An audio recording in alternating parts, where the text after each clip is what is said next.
L'un des challenges des entreprises, c'est d'améliorer leur capacité à livrer leurs solutions, surtout quand ce sont des solutions logicielles. Et dans cet épisode, je vais vous expliquer les leviers sur lesquels vous pouvez agir afin d'améliorer votre cycle de vie de release de votre application et assurer bien évidemment la qualité de ce que vous allez délivrer à votre client. Mais avant, si c'est la première fois que vous écoutez une de nos vidéos, je suis Ran Tafen, formateur et consultant passionné dans le domaine du cloud et du DevOps. Et au quotidien, je partage mes connaissances, mon savoir et ma modeste expérience avec vous sur diverses plateformes, YouTube, LinkedIn, Facebook non, parce que je n'y suis plus.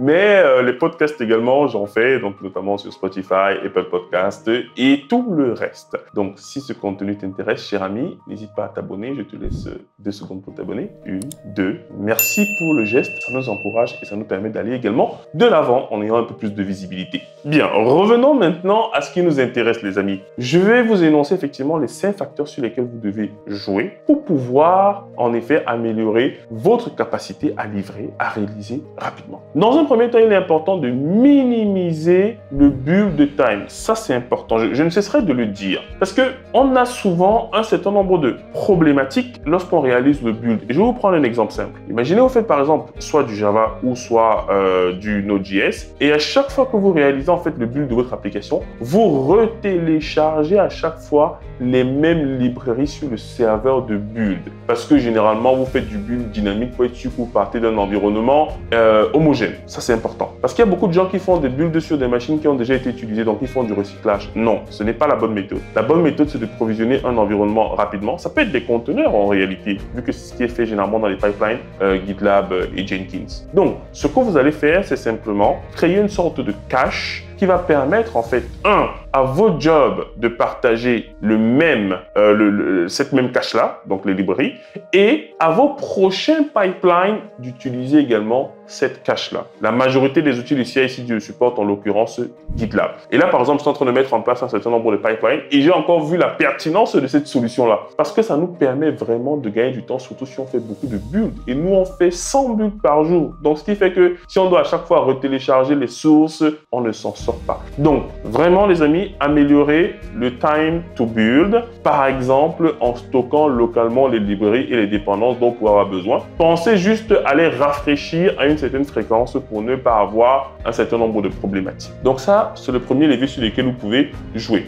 Le deuxième levier, c'est l'automatisation des tests. C'est important que lorsque le développeur termine, par exemple, de développer une fonctionnalité, en fait, que vous ayez des pipelines qui vont permettre de tester en fait de façon automatique ce qu'il a produit. Parce que s'il doit encore faire les tests manuellement, du coup, ça va lui prendre du temps. Et si ce n'est que des tests manuels qu'il fait, potentiellement, quand la solution va aller en production, il y aura encore des soucis et ça va devoir revenir en phase de dev. Donc, afin d'assurer vraiment la qualité de ce que vous avez produit, je vous recommande en effet de mettre en place des tests unitaires, par exemple avec JUnit, des tests d'intégration et enfin des continuous tests. Et ça, je vois qu'il n'y a pas beaucoup d'entreprises qui le font, les continuous tests. En réalité, quand on a une ferme logicielle, il est important de pouvoir mettre en place des tests qui auront lieu, par exemple, chaque nuit et qui vont produire des releases de nuit qu'on appelle souvent les nightly releases. Et du coup, généralement, ils ont des tags en fait bien spécifiques pour ces releases-là. Donc, c'est important. Parce que même dans la nuit, on ne sait jamais. Alors, quand j'explique ce principe de continue testing aux gens, ils ont beaucoup de mal à comprendre pourquoi.